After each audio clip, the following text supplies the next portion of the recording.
Hey, it's Lyndsay and welcome back to my channel. Today I'm here with an updated iPad Air video. We are going to be seeing what's on my new iPad Air 4. Oh, that's the camera. Hello in the background. Hi, view. Today we're going to be looking at my new iPad Air now that it's been about 2 weeks since I've had it. Got my apps going. I've kind of gotten in a workflow with it as well, so we're going to talk about all those apps. And I do video editing on here. I do drawing on here, so there is different creative stuff that we're going to go over as well because I did have to buy like some new programs for it. And I wasn't sure if they're going to be worth it or not. So after I show you guys what's on my iPad, I'm also going to be showing you the accessories that I ended up keeping because I did go through trial and error. I got stuff, I returned them, I got new stuff, I kept that. So we'll go over like what I personally think is most worth it, and I have all those boxes as well so I can show you like the packaging, and I'm just really excited. If you guys didn't see my first video on my iPad Air, check it out, I'll link it below. It is just an unboxing and a first impression. So as a recap, I got the iPad Air 4, the 64 gigabyte. It's in sky blue. This thing has been a life changer, just a whole new way of productivity and creativity that I didn't even know that I could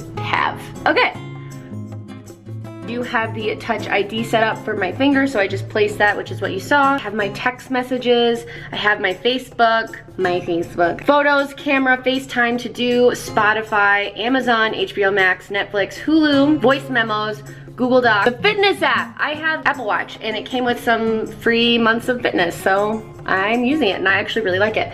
Etsy, which I will get into, Photoshop, and settings. So on the bottom, these are the apps that I tend to use the most together, so I could be drawing something and wanting to use Chrome. When you want to do things at the same time, they have to be in this bottom bar. And I'll show you what I mean in a second. So we have the Google Calendar app, the Gmail app, Chrome, YouTube, Procreate, which is an art drawing app, which I just fell in love with, Lumafusion, which is a video editing app, and I'll get into that as well. Notes, Notability, and Files. So let me show you what I mean by if you want to do two things at once. So I just pulled up the general search term recipes, but say I actually want to like see how the recipe's made, like I want the video happening. I can actually pull up recipes on YouTube and watch a video, which we're not going to do because of copywriting, but I can actually watch that video while I'm looking at the recipe, and I can, you know, adjust the screens as I want. I can also pull it out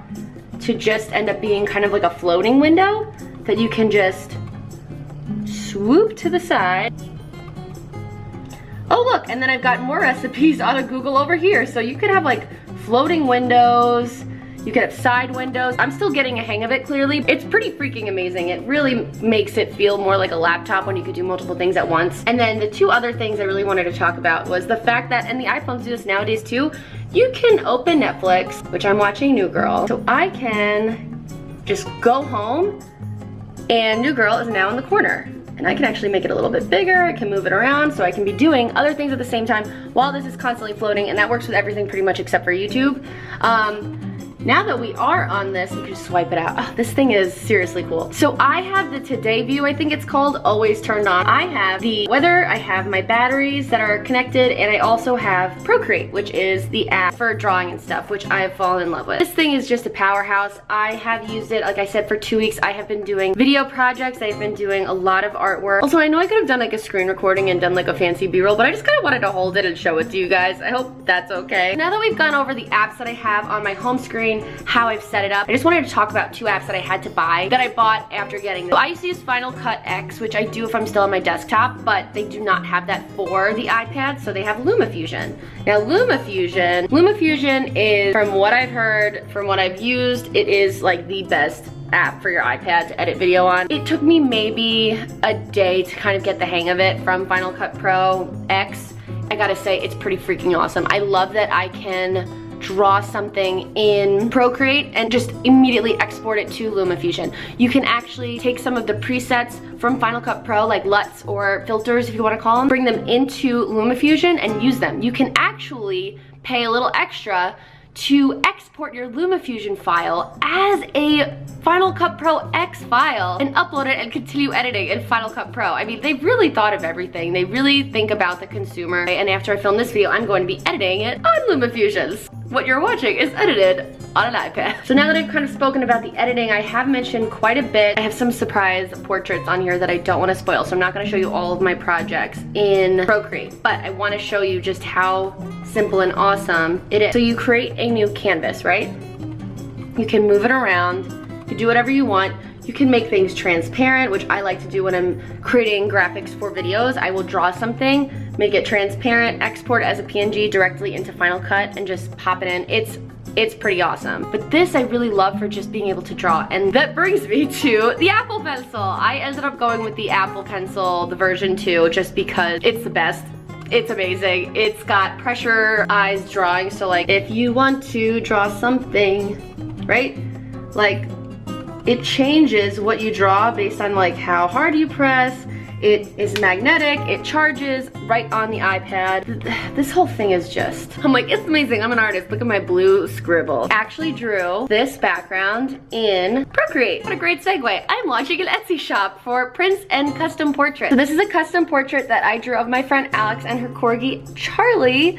And so this is going to be my product. I'm going to be offering watercolor custom portraits. If you're interested, I'll leave the link below. Check it out. It's called Sketches and Stuff. And the custom portraits, if you guys are interested, there's gonna be 2 style options.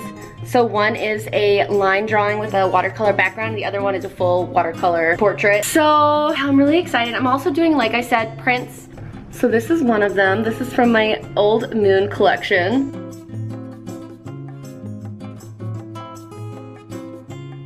But I did want to mention that to me, buying Procreate, buying Lumafusion is 100% worth it if you're getting an iPad, because it can just open up opportunities to you. They're very user friendly. Now let's get into the accessories. So I've already talked about this Apple Pencil. It's awesome. The magnetic feature and the charging is really just, you can't beat it. It's awesome. Like the little things, like I can write in a window and it turns my writing into typing. I love how Apple's technology really works with this pencil and makes it super easy to use the iPad. Which brings me to my next accessory. I did it, y'all, I bought it. The Magic Keyboard. So it just popped right in place. I mean, okay, so here's the thing, you guys. This is expensive AF. Like, if you're someone who wants to have the iPad to use as a laptop, but to also easily take out and just have the iPad and draw and not have a heavy case attached to it, then this is for you. Because when it's open, I mean, the ease of just taking this thing out is incredible. Whereas the Logitech Folio is just, it's in there. You have to like rip it out. It's true, it's got more versatility in the viewing because it has a little kickstand, but you can't use the kickstand when you're sitting down. It's like you have to be at a desk. So I would recommend that for college students or students in general that are using a laptop, because it is way more protective.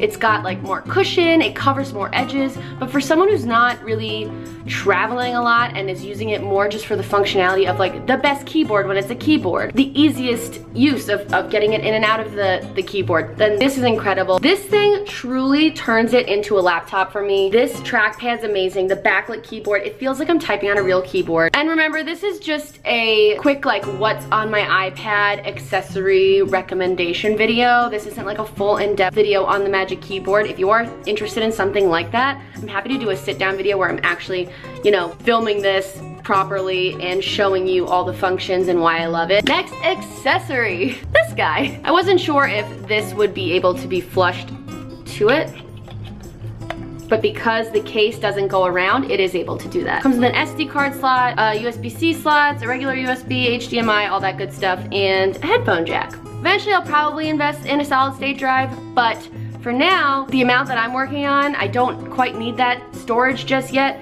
I just take this, I put in an extra SD card, and I just move my files from here to my desktop. And lastly, I knew I didn't want to invest in a case. I didn't want to take away from the lightness and just the airiness of having the iPad Air, but I did want to get the front cover just because I don't like scratches. So I got a tempered glass cover. I saw so many ads for Paperlike, but a lot of people said that it won't actually protect your iPad. If it falls, it'll just make it feel like paper, and I mean, I didn't even know that was an option, so I didn't feel like I was missing out by not getting Paperlike. And so far so great. It was really easy to install, and it looks like it's just a part of the iPad at this point. So with the iPad and including my accessories, before taxes, this was $550. This was $100 again on Amazon. This was brand new, but it was on sale for $30 off. Apple pencil. Check it out. I believe these screen protectors were about $10 and it came with 2, so pretty cool. Also on Amazon, I'll link it below. And finally, the Magic Keyboard that I got for $250, again, used on Amazon.